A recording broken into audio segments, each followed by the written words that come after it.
It's okay, I'm good. Let's go!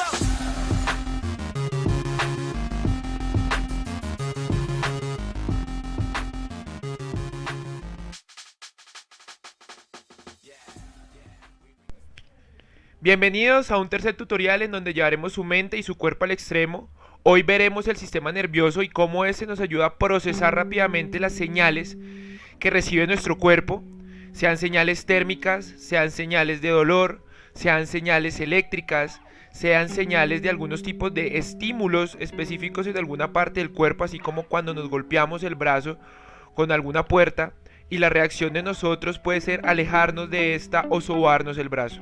Entonces, asimismo, podemos llegar a entender por qué suceden ese tipo de cosas y cómo se llaman algunos tipos de formas de recibir este tipo de información externa a nuestro cuerpo. Entonces, bienvenidos al sistema nervioso y bienvenidos a Flex, tu cuerpo al extremo.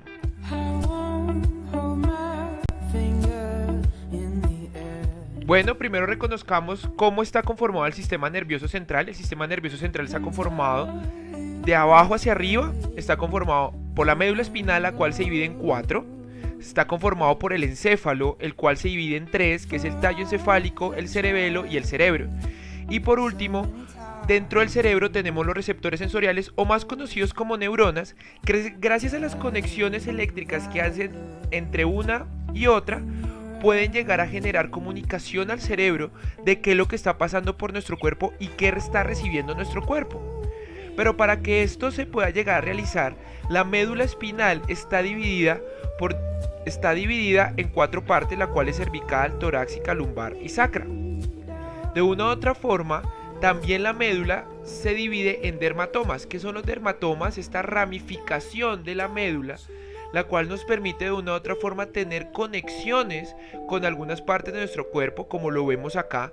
Entonces vemos de una u otra forma cómo la médula nos envía este tipo de ramificaciones a algunas partes del cuerpo en específico. De esta manera tener una conexión mucho más directa con el cerebro. Los dermatomas nos colaboran también para saber qué tipo de lesión tenemos y cuáles diferentes tipos de dificultades podemos llegar a tener físicas o a su vez digestivas o en control de esfínteres. Los dermatomas están ubicados y están como en las finalizaciones y están ubicados mucho en la parte sensorial, en la parte de la piel y en la parte a su vez de la parte motora. Es muy importante tener en cuenta los dermatomas, ya que estos nos colaboran a entender muchísimo a las personas usuarias de sillas de ruedas con lesión nudular qué tipo de lesión tenemos y qué no podemos llegar a mover o qué nos afecta el tipo de lesión de la altura que lleguemos a tener.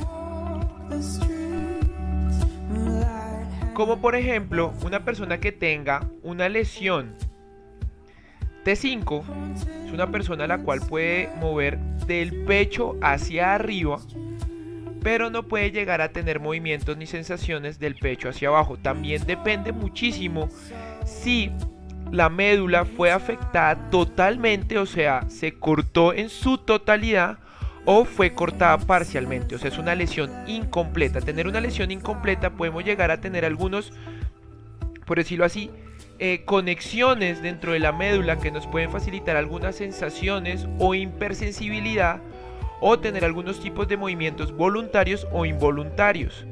Es muy importante saber qué tipo de lesión tenemos para así mismo poder llegar a entender hasta dónde pueden llegar mi cuerpo y hasta dónde podemos llegar a activar la médula gracias a diferentes tipos de estímulos que podemos hacerles al sistema nervioso.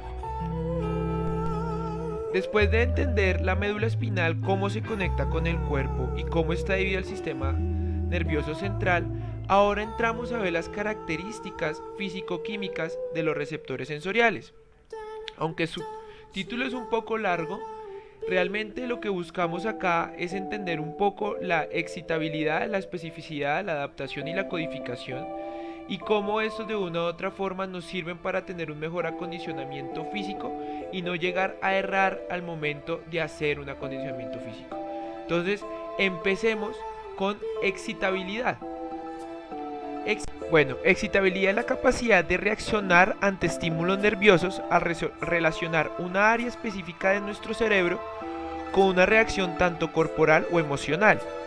De una u otra forma, un gran ejemplo de excitabilidad es cuando generamos conexiones de electrochoques en nuestro cuerpo, generamos unos estímulos nerviosos y buscamos de una u otra forma algún tipo de reacción, tanto corporal o emocional. Esto en ocasiones se puede hacer también alterar el sistema nervioso con generar exceso de calor o exceso de frío en todo el cuerpo o en unas zonas específicas que es donde tengamos más alterado, por decirlo así, las sensaciones. Entonces lo que buscamos de una u otra forma es excitar a su máxima expresión este sistema nervioso o esta parte del cuerpo para poder llegar a generar conexiones directas y mucho más fuertes de la parte del cuerpo con la médula y de la médula al cerebro. Ahora vamos con especificidad. Especificidad se trata de que cada receptor o que cada estímulo que recibamos en nuestro cuerpo reaccione de una u otra forma diferente dependiendo del estímulo que estemos recibiendo.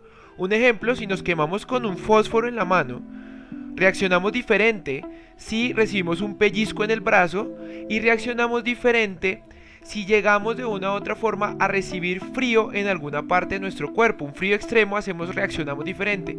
Entonces, especificidad es esa capacidad de poder llegar a reaccionar de forma específica según el estímulo que se está recibiendo en nuestro cuerpo. Bueno, ahora vamos con adaptación.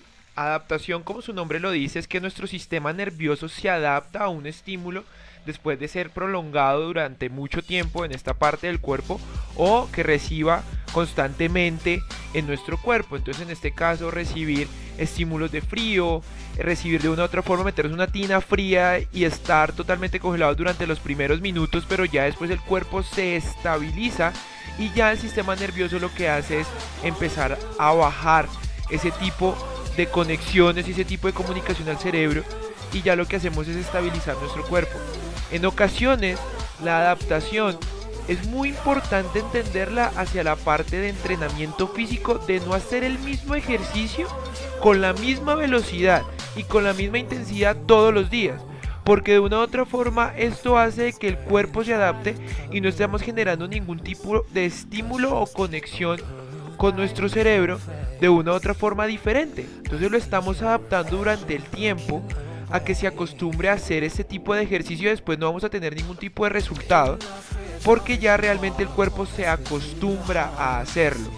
Entonces la adaptación es muy importante tenerla en cuenta al momento de diseñar un entrenamiento, diseñarlo de una u otra forma, de no repetir los ejercicios. Dos, que si vamos a repetir los ejercicios se hagan de una u otra forma con otros trabajos de fondo. Y a su vez que cuando estemos haciendo ejercicios en la casa, una persona que tenga lesión medular y que haga algún tipo de entrenamiento en su casa, trate de llegar a indagar mucho más de cómo puede hacer otro tipo de ejercicios para no estar repitiendo los mismos constantemente.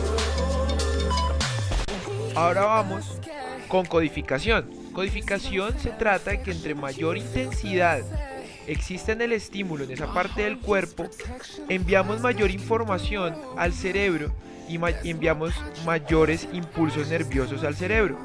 ¿De qué se trata esto?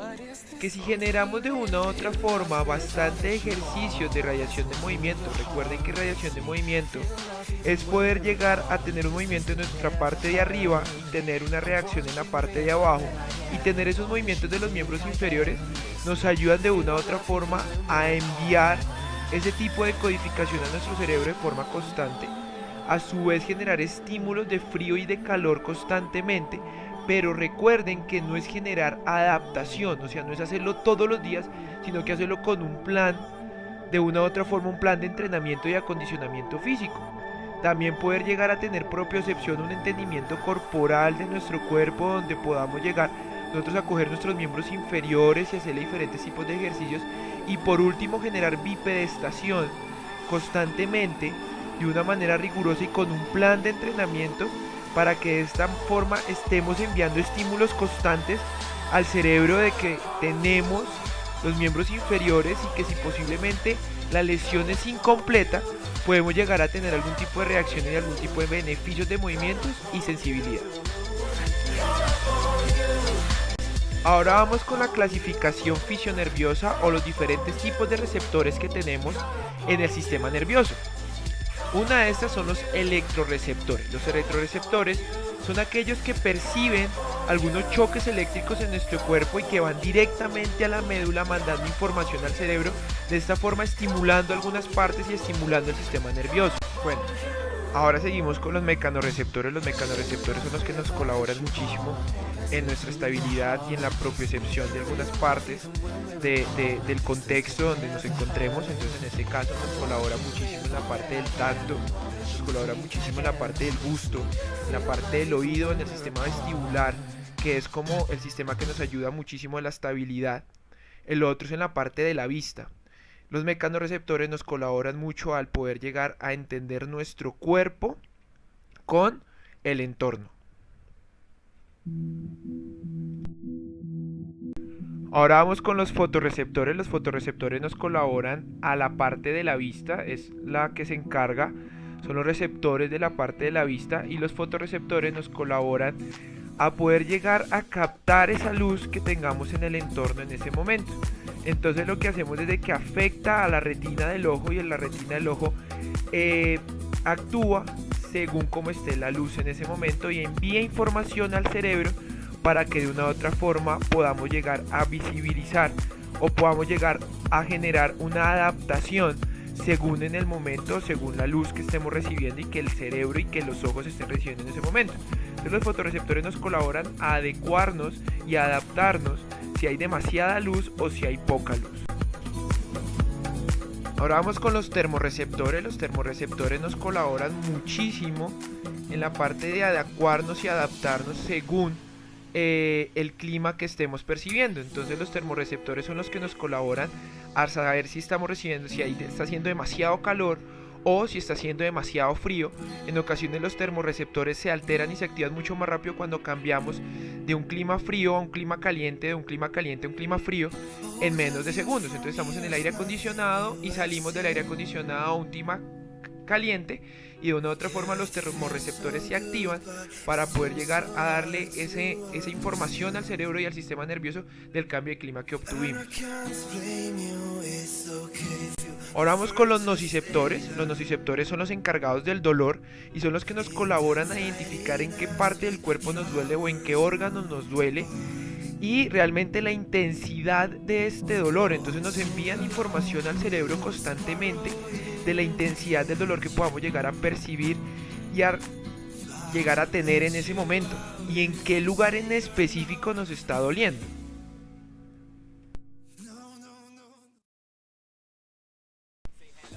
Bueno, con esto acabamos realmente el sistema nervioso. Si se dan cuenta, fue muy fácil de desglosar y muy fácil de digerir.